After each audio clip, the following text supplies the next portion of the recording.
What's up, YouTube? Okay, I'm posting this as an update to my last video. Now I've got my new computer set up so you can watch it in nice widescreen landscape mode. But I was watching some other YouTubers today, and there's just a lot of confusion about damage formulas that are up, which is understandable. But then some of the information that people are saying is just flat out wrong. So I'm gonna explain that in detail today. This is kind of an extension or an improvement to my last video that I did about this, which you would basically ignore if you watch this video. It's going to cover all of that, any other changes that I'm going to make in the decisions that I've made personally for my gear building and the reasons why, and the cheapest, most optimal ways to do the most amount of damage possible to the guild boss specifically, but obviously these types of calculations will transfer to other types of gameplay as well. I'm also going to be showing you how to use Gother's passive to its maximum value in Guild Boss, so you can get that 1.5 times damage multiplier. And for people who didn't see the first video, I will be thorough enough that you shouldn't have to go back and watch the first one to get it. I will cover everything. I also had some requests to see my gear. I have changed my gear a lot. The first video I posted just our crit damage gear, doing over 2 million damage with our crit damage gear as the optimal set. Now I'm switched to attack and crit damage set. It is not the highest damage possible, but it is within a very small amount, and that's kind of what I'm going to get into my rationale for doing this later, especially because our SSR gear is so much more annoying to make, and you want to just kind of be optimal with your resources. So I had requests to show my gear, especially for like the sub units, like Jericho. Obviously you can guess what she's going. The rolls for the attack and crit damage are not random, they are planned to be this way, and they were actually quite good rolls, so I kept them. My other gear is just regular, whatever I had lying around, and if I was lazy or had enough resources to keep re-rolling, I would keep re-rolling. So that's Jericho. She's got Gila as the sub-unit. And she is wearing this, my next best set of gear to increase attack, because only the base stats, the attack, defense, and HP, get the 10% value to the main unit. I don't have any plans to raise her to 6-star because I do believe there is going to be a free-to-play SSR Gila that comes out in the future where you get all her dupes for free. I've heard a lot of YouTubers talk about that, so I'm just using this for now. My Heldrum, I try to keep his attack as low as possible. I'm going to explain that in. Obviously, you don't want to be doing as much damage. Like, it's too easy to kill the normal boss, and you don't want to do too much damage to the normal boss. Ideally, you can just cycle his cards through with the patience, which you can do early on, which I'll show you. But full defense gear is all I'm running for him, which is not. Some people may think that's not optimal, but it is definitely better than having the HP. 100% better than having the HP for the way that we're going to be running the guild boss. I had questions about the passive skill. I'm not using my Red Merlin, I'm using him for the passive skill. However, through the testing that I have done, it may just be better to use Merlin for the survivability, because the resistance ignoring doesn't seem to be that much damage. I still want to do a little bit more testing, but this is what I'm running him as, and I would ideally have a better belt and a better necklace. I just don't have a whole lot of defense gear made right now, but ideally I'm going to make more defense gear later and put this on him. So he's got 3 defense sets as well, just for the survivability. But you will pierce right, obviously, and just use the weakest weapons possible, which are C gear, of course, because you don't want him to do a lot of damage either. The only person you want to have damage on is Jericho. But the real gem is Gother. So you might notice I got 7,470 defense. My HP and my attack don't matter though. You can see it's quite a lot lower than the other characters. That is because he is wearing this. That's it. So Gother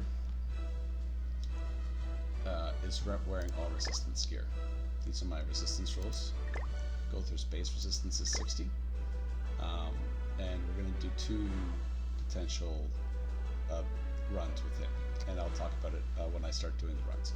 It's going to be resistance food run, crit damage food run, and attack food run. I'll touch on pierce food as well, but generally, too long to read. Don't use pierce food at all. It's completely useless. But Gother's base resist right now is 128, which will give me 158 with resistance food, which seems to be the golden number, between 158 to 160. I'm not again optimal on costumes, or perhaps this is one of the ones. Yeah, I just got this one recently. I should really swap it over to one of the other ones. We'll take this crit defense one down, and we'll put that one on. Alright, so no resistance here, no resistance there. Alright, great. So now I've got another 1.5% more resistance, and there's one more costume. Yeah, this one here gives 2 resistance, but it's a Sacred Treasure Shop item. There's another 1.5 one that's, yeah, right here, that you just get from Hero Affinity, which I'll get eventually. I just don't need it because I'm already at the optimal amount to do these strategies. So let me just go over a couple little things I want to talk about first. So first we'll use we'll probably just skip right to using resistance food, and then I'll just sit here and I'll talk about the numbers and the multipliers bit, because I know a lot of people are just really wanting to know how to optimize their damage. You don't actually need to know the formula to know how to optimize your damage, which is a really confusing thing that a lot of YouTubers are kind of just maybe just not trying to do the math all that much. But we do know that even though we don't know the exact formula, that there is a lot of multiplicative aspects of it, and any way that you multiply the multipliers, so long as you know what the multipliers are, no matter what order you put them in, you will always come out with the same values. So all we need to know is how many multipliers there are. And what seems to be the case right now, that's why you don't use Pierce food. Pierce is not a multiplier in the same formula. So it appears, and I could be wrong, we could do some more testing, but I've done hundreds and hundreds of guild boss runs, and I've always found that Pierce food does the worst play, like building up, like it's the hardest to build up the strategy to get all the full buffs and then cast the ultimate, because you're doing a lot more damage with the Pierce food. So it makes you think, wow, Pierce food is making me do a lot more damage, but then the ultimate skill always hits like a wet noodle by comparison to the others. And that's because Pierce is most likely a separate calculation based off of your damage dealt that gives you a fixed amount, your attack, based off giving you a fixed amount that will then add to the end of it. Whereas the other ones are actually multiplicative in your damage formula altogether already, which is much better than just having a separate thing that's separately multiplied and then added to your damage at the end. But that's the way that I perceive it to be working right now. It's not a multiplier in the formula. It is a separate multiplication of whatever the Pierce stats is. However, it affects the damage value that it will add to the formula instead of multiply to the formula. However it reacts with attack or your damage or however it is working is just added on top. It's not going to be a part of the formula. So if it were a multiplier, because it would be a relatively low value on most characters, having another 10 or 20% more to this would be a massive amount of damage, because the more multipliers you have in the formula, the more balanced you want them to be to give you the highest amount of maximum damage possible. But it doesn't seem to work like that at all, because if it did, then we'd be able to blow out our numbers by a significant margin, and we always hit less instead of more. So I just want to touch on that first. Attack food, for the most part, is the best food to run in basically every scenario. Now I want to tailor this part of the explanation with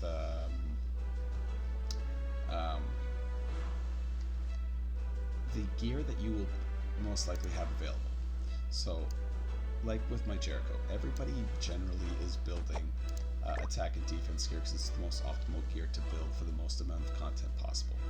So, and it's safe to assume at this point almost everybody is either working on, if you're newer, or if you have been playing since launch, or even a month or 2 weeks or a week, you've generally probably got a few pieces of maxed out SSR gear, and I bet your first SSR gear that you maxed out was attack set as well, because everybody loves the DPS. It's the most important thing to have. So because everybody has this is what I have here, and obviously the earring. Like the right side, I consider is where you should have our crit damage gear, and just have any of 2 of these 3 pieces be the gear. I chose these ones because I already had it made, and these are my best R earrings, so that's the only reason that I chose this one and this one, because I already had a full set of R crit damage gear. I did reroll the substats on my R crit damage gear because the attack gain from my attack set was so much higher. With the SSR piece from my old guild boss gear, which was just full R gear, which was more of like just a flexing with R gear kind of thing to show that everybody can do it. But this is going to be the most optimal way to build it for your Jericho, because the damage difference from this being, let's say this is basically the second most optimal setup that you can have. Not just the sets, but also the rolls in the set. So I have 3 crit damage rolls and 7 attack rolls, and that is the optimal attack crit damage setup for Jericho. The relation to its full crit damage attack optimization, it's so small that it's not really noticeable. It's about, like, the attack crit damage ratio is about 99.994% of the max value. So there's only a 0.006% difference, and to put that into like straight numbers, for every 1,000,000 damage that you do, that's another 6,000 damage. It's completely not worth building a full crit damage SSR set when you're only going to be able to use it in high critting content, and the damage difference that you're going to have output wise is very small. Now, the amount of people I've heard say all crit damage gear with crit damage rolls, like they'll just say full crit damage. Crit damage food, crit damage rolls, crit damage gear. Jericho gets extra, she doubles crit damage when she uses her ultimate. If she criticals, she doubles the crit damage. So always do crit damage for everything. It's doubled, it's totally the best one for sure. You want to stack it, it's going to be the highest one. That's not true, because anybody who understands how multiplication works knows that times 2 applies to the damage you did when you crit, which is calculated by all of the modifiers put together. You could take that times 2 for the crit damage and put that times 2 anywhere in the formula, and you will get the same output every time. So taking all of your available modifiers and cramming them into crit damage is not going to give you an optimal output of damage. Actually, if you did the math, the absolute worst damage that you can do is full crit damage. Not only is it not the best, it is the actual absolute lowest damage that you can do. If you're eating crit damage food and use 3 crit damage sets and have all crit damage rolls, you'll only do about 91% or so of, I think it's 91.8 according to my notes here, 91.8% of the maximum optimal value. That is way too, like you can't be dropping nearly 10% of your attack. Now, there also seems to be a separate, like kind of a randomization modifier. You probably noticed you don't do the same damage all the time. So there's kind of like a mastery stat or like a damage range stat that's not shown in the formula anywhere, and it appears to be kind of like a good luck, bad luck, no luck like kind of thing, but it's fractional. It's not like you always do the lowest one or the average one or the highest one, and it seems to be something like a 10% swing in damage. So let's say, and this is just my personal theory, I believe it's somewhere between 95 and 105% of your damage. If you're average, you're average right at 100% of the output that you put out to the target that you're hitting. If you're unlucky, it's as much as minus 5% of your maximum damage. And if you're really lucky, it's as much as 5% more. So instead of having it be like 90 to 100% of your damage, it's kind of like a good luck, bad luck, no luck situation. But it is, like I said, it is fractional. So you can roll 95.1% or 95.2. It's not all like 95%, 96%, 97%, which will give you actually a fairly large range of damage values that you can come out with when you're calculating how much you're going to do. But that also means that if you use any of the optimal setups, and I will go into all of them for all different types of food, any one of them, because they're all so close together, any one of them can hit higher than any other one of the optimal setups easily, because there's almost a 10% variation in damage range. But if you use the full crit damage rolls, crit damage food build, you are almost guaranteed to not be able to do as much damage even with a top roll. So do not build your gear full crit damage. Mix out your modifiers. You can do this in Excel, set it up yourself, put in all the modifiers that you're aware of, and just kind of set it up and put all your numbers in, and just try and find like an optimal amount of rolls.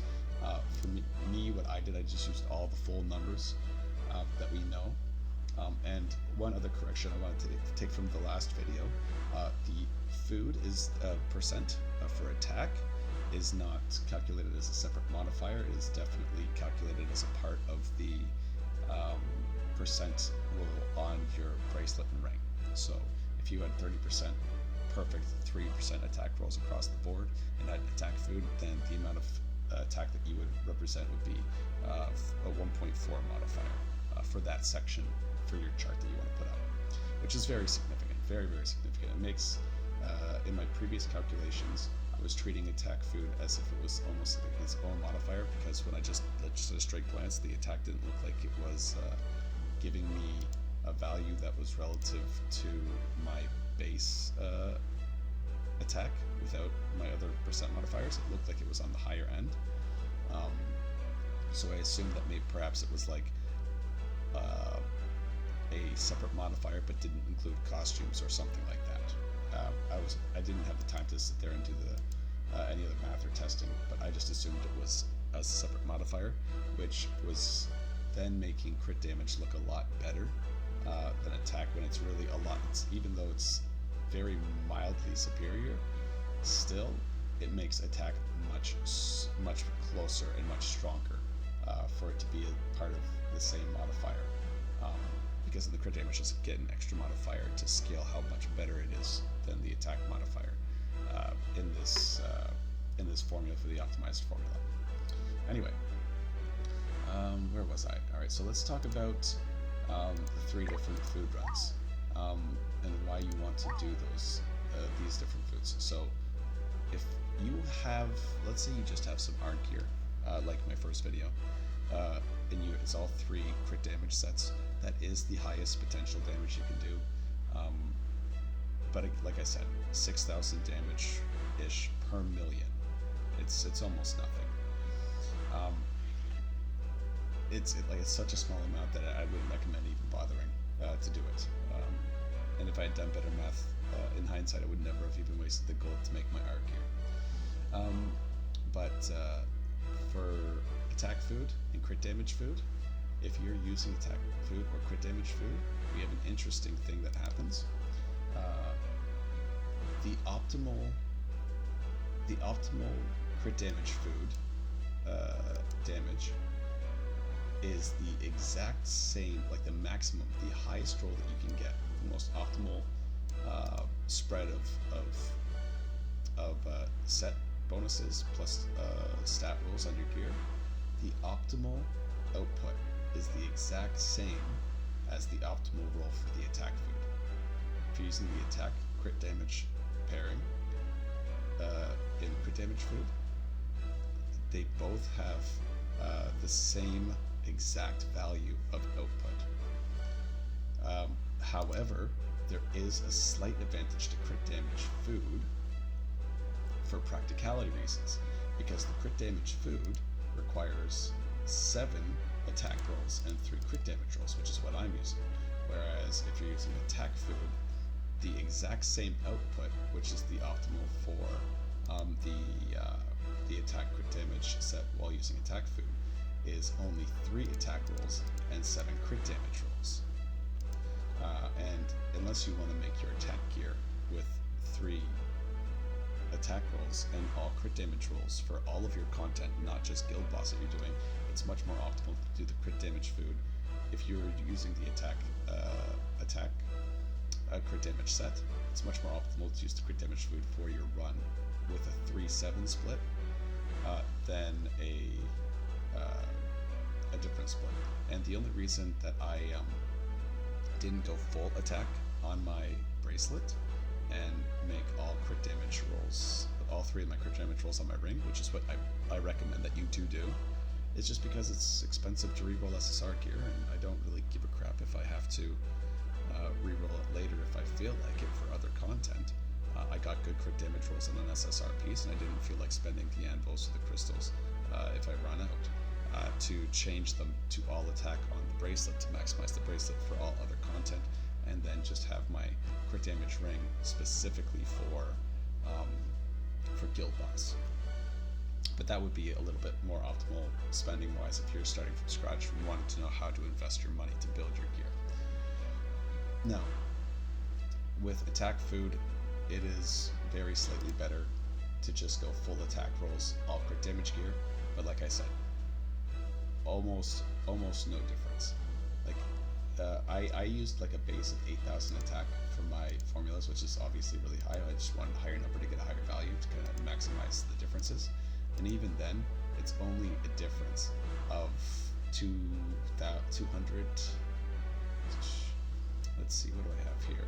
4226826 versus 4226610. Yeah, so 200 damage, 216 damage. That's the only difference between the optimal and the suboptimal. Basically exact same. They're basically the exact same. And the crit damage food is the exact same roll with the attack crit damage. Like I said, the attack crit damage set with the 7-3 split. If you use crit damage food, it's 7 attack rolls, 3 crit damage rolls. If you use attack food, it's 7 crit damage rolls, 3 attack rolls. So that's why the crit damage food has a slight edge for just practicality reasons, because it just seems the damage increase is so impractical to do with the full crit damage set, even though it is technically optimal. But resistance food is the real best food. The real best food is resistance food. Resistance food is going to let you be in a position where you can be immune to damage with Gother. If Gother is immune to damage, then by turn 6 every run, now you have to survive 6 turns, which is easier to do if your whole team just got a 30% res bonus, for sure. Also, anytime that Gother gets attacked, with the exception of the ultimate, though there is some leeway there, anytime Gother gets attacked, it's like the boss didn't do that attack. It just hits patience. So you're just hoping that all the attacks hit Gother and everybody else stays healthy. Now, any number of things can still happen, and maybe you just go 7-8 turns and you never draw a second Gother card. Like, I've had all kinds of these things happen before. It's a lot of RNG still with the cards that you always have to deal with. But with resistance food, the optimal damage is going to be with an attack set and crit damage set. However, the big downside here, is the optimal rolls is 50-50. You want to have 5 attack rolls and 5 crit damage rolls, which is a little bit sad face for me, because that gives me more incentive to re-roll my bracelet into full attack, and then to just have crit damage on my ring, and then just make a second ring that only has 3 crit damage rolls, for example. So I'd have two rings that I would wear depending on whether I was doing a resistance food run or a crit damage food run. But again, this is all stuff that's just, it seems like a huge amount of investment for a very small amount of output of damage. Now, you obviously do a heck of a lot less damage with resistance food, but you're But the basic thing is you're guaranteed more surely to get 5 stacks with Gother. Gother needs to to avoid the very first time the boss casts his ultimate, if the boss even does cast his ultimate, and that's it. That's all Gother needs to do, and he will not take damage for the entire run. He gets 5 stacks after the end of turn 5. Turn 6 start, you kill with Jericho with a 1.2, 1.3, and 1.5 multiplication. Multipliers now added on to her attack, and a 1.6 to her crit damage, obviously. I should just say 0.6 more to her crit damage. The Pierce is negligible, obviously. But that would be the optimal way to do the res food. And if you went full crit damage gear with all the attack rolls, then it's still super close. By my calculations, if you are using the resistance food, the full crit set with attack rolls is about 99.86% of the optimal damage. So you're within 0.14%. It's not a huge amount of damage difference. But it's just that especially if you're dealing with SSR gear, making SSR crit damage gear is just not optimal to do.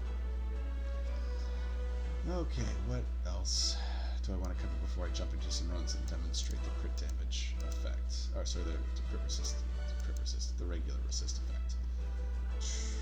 Okay, we went over the damage variance, the roughly 10% damage variance. It's just like a random thing that happens every time you attack. Good roll could be a bad roll. Multipliers, going full crit damage is stupid and terrible. Never do it. Best food, resist food. Best damaging food, crit damage food if you're using the attack crit damage set. Attack food if you're using the full crit damage set with attack rolls on it. The lowest possible damage you can do is full crit damage. 100% we went over that. Attack food. Yeah, this is one more thing I want to cover. Depending on how much food and whatever you have cooked, attack food is still better in most scenarios. If you've got a mixed bag of rolls on your gear and it's not optimized like mine is to like a 7.3 or whatever the optimum value is for your run, if it's just like it's in the process, you're building it, whatever it is, attack food is generally the safer bet. The difference between using attack food and crit damage food is more so about optimization. Crit damage food is kind of superior in my situation based off of practicality. But like I said, the maximum value that you could do could also be mimicked with attack food if you had 3 attack rolls instead of crit damage rolls. But what that also means is that the range of damage you can have with attack food is much more stable because the attack percent modifier is a much smaller modifier than the crit damage percent modifier. Because the crit damage percent modifier is so big, having more attack makes your calculation more stable, whereas having less attack, you are losing basically a massive amount of value because you're taking 10% from your 1.4, or sorry, I should say 0.1 of your 1.4 modifier, or 1.5 or 1.3, whatever your attack is. Let's say you have 40% attack for this scenario. Of your 1.4 modifier, that 0.14 at one point in time is being multiplied by like your 5.5 multiplier for crit damage, for example. So losing 10% of that, or I keep saying 10%, I mean 1.1, or sorry, I mean 0.1 of the modifier. So annoying, keeping percents as whole numbers in my head. Is being multiplied by that 5.56. So you're losing the full value. Like that 10% more attack is going into that crit damage. Just think of that, your crit damage as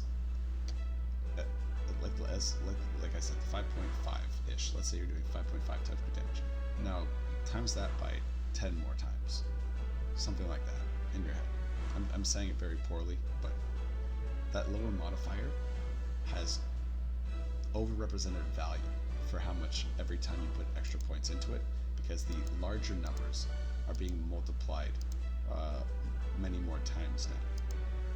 Whereas taking a large modifier and stacking stuff onto it is not making the low modifiers shine more. That's probably the best way to put it. Think of it like this. If I gave you 20 singles and told you to put in 4 piles and then multiply them by each other to get the highest value, and you put 17 in one pile and 1 in 3 piles, you have 17 times 1 times 1 times 1, which is 17. But if you put 4 in each pile, you'd have 4 times 4 times 4 times 4, which is like 252 or 256, something like that. 1 second, click, click. What is it? 256. Not even close, right? You want to maximize your multipliers. Okay, what else do we have here? Oh yeah, I should probably say the range of the crit damage difference. The crit damage difference, if you're using attack food, the lowest value that you can have, the absolute lowest value you can have, is 95.4% of the maximum value that you can have. So even if you have the worst rolls possible, as long as they're all attack and crit damage, the least optimal set of rolls of attack and crit damage is still 95.4% of the highest value of rolls of attack and crit damage. So if you're using attack food, it's much more stable. If you're using crit damage, obviously, like I said, the minimum value is under 92%, it's 91.8%. So attack food is a little bit more stable, while crit damage, if you're perfect with your gear, is more optimal, or just more practical. Alright, I think that is everything I wanted to cover in the way that these things worked. So let's go into a run with resistance food, and I'll just kind of explain the differences and maybe talk about some card placements and orders and ways to do this. Because obviously if you have a crap ton attack, it's going to be very annoying for you to take this place. So I'll go over some of the strategies and card choices that I would do differently now that I'm running the attack set over 20%. This is mostly for a normal mode as well. I would do this very differently if I was playing the hard boss, where I'd probably use both chair cards turn 1, obviously, for the hard boss.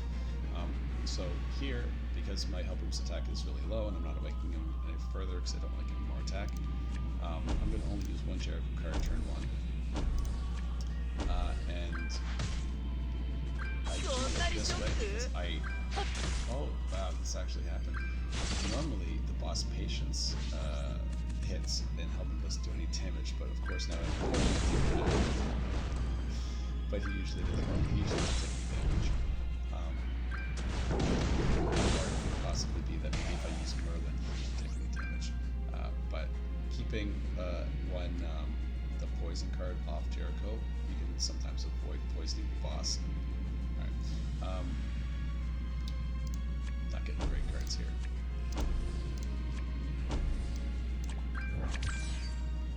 I'm probably going to have to cast all new stuff here, which is fine. I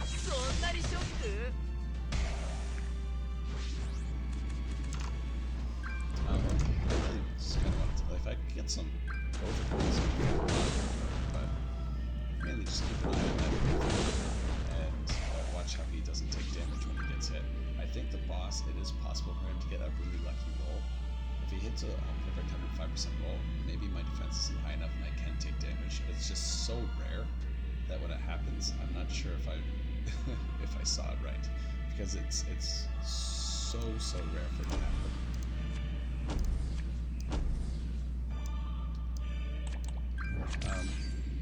When you're drawing Gother cards, just remember that you don't want to optimize your rank ups. You want to optimize him getting to rank 3. If you have a rank 2 card on Gother, don't use the 2-star to rank up the 1-star. Use the 1-star to rank up the 2-star, because you're still going to want to get the gold buff, and you don't want to have to do this and take away his buffs. I might need his buffs later. Now let's just do this. We'll just cast that. We need some Gother cards. I need 2 Gother cards, or this has just been a flop run. Yeah, but even if you have your ice and your buff at level 1, or you want to get to level 3, you're still going to need another Gother card anyway to rank up to the gold card. If you can't do that, then your run's a flop anyways. Alright, she gets crit, then she gets focused, and then she dies, and that's how it ends. I didn't try any Gother cards. But do we have 5 stacks yet, maybe? Alright, 4 stacks. Alright, so I highly doubt anything's gonna happen, so I guess we'll just skip the Gother gold buff this time. And obviously we'll go ice, and we'll use combine here. We'll cast this.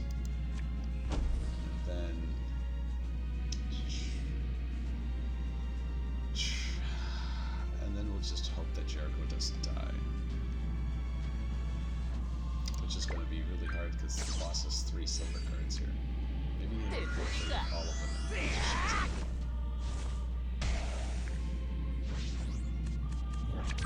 Jericho probably just dies here. Anyway. But Gother still hasn't taken any damage. Patience. On a rank 2 skill. We can take 2 of them. Nice. So Gother now has 5 stacks because he avoided the ultimate. But like I said, the only skill with this build that Gother can take damage from is the ultimate. As you can see, I have 470 defense. I have 159.5 resistance, but I was doing this with 158 just a minute ago. And let's see, we got so we have that. This is the 1.5 times modifier. Oh, that's right. I didn't go over that information from the last video. If you're not aware, all of the different buffs that are used in this run are 100% separate modifiers. So instead of thinking of them as all different ways to raise attack, the ones that affect attack, think of them as different multipliers in the formula. So as you can see, my attack is 22,559. It's plus 10,900. That plus 10,900 is my 12-ish, whatever thousand, my 11,500 attack, times 1.3 from the Helbram buff, times 1.5. And sit there and do the math. There is a decimal point to your attack value. That's not shown. It only shows whole numbers. So you might be up by 1.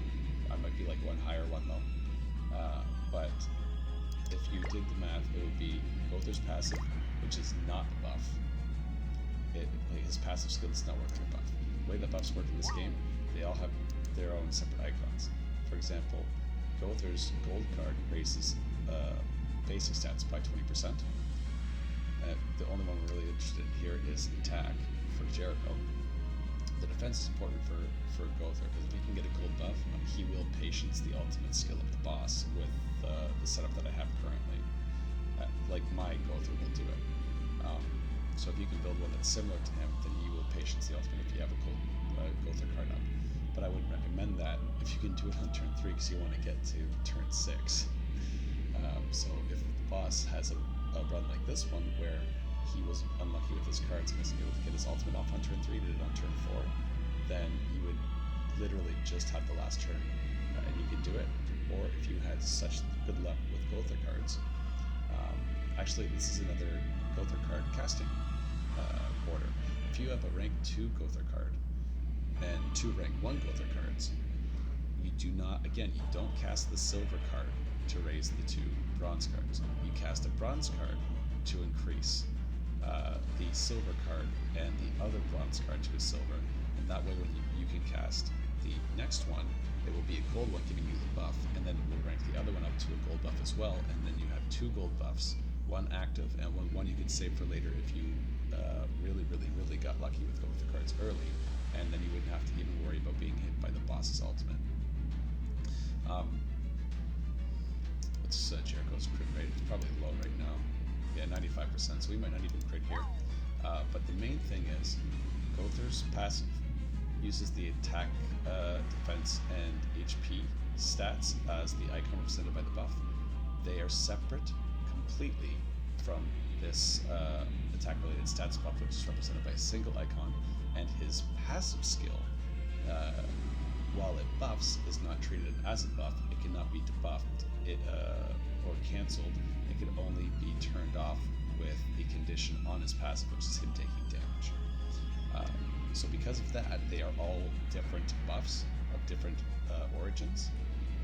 For example, Arthur and Gothers do not stack, I believe, because they both raise basic stats. So one would trump the other one and take over its place.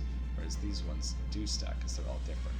And not only do they all stack, they stack in a way that doesn't add on to existing modifiers, but makes their own multipliers. So having all of them, like right here with my crit damage attack buff, I'll do pretty damn good damage if I crit, that is, with the ice. I'm going to do one more thing in this video, which hopefully the recorder doesn't mess up when I close 7DS if it doesn't work. But we'll show you how to reset your crit chance as well, so you can almost always guarantee yourself that you're going to get a crit with Jericho. Almost always. If the boss's HP is too low or your cards are too bad, you won't be able to do it. Where was I going with this?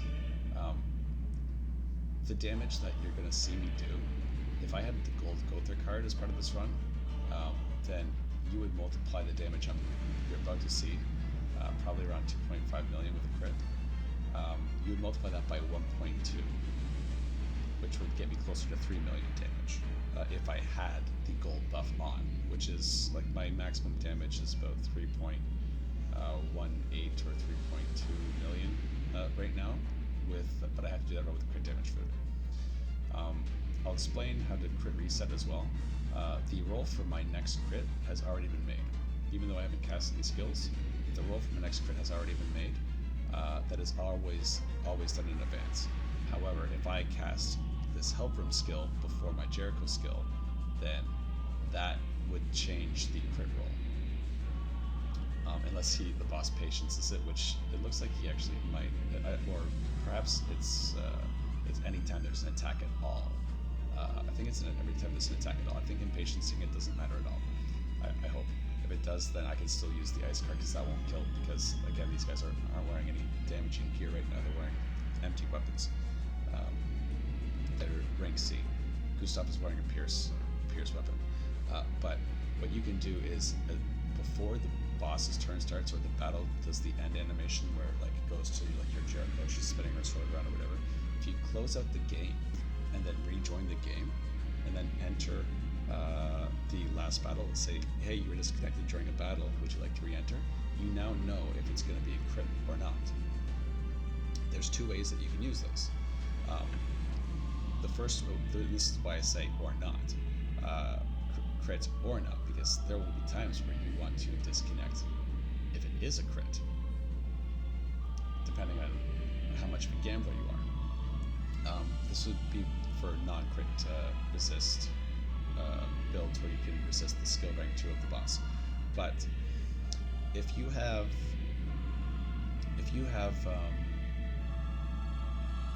this attack that's going to go through, and let's say it's not a crit, in which case I could actually just close out the game, reopen it, and show you exactly how to do this.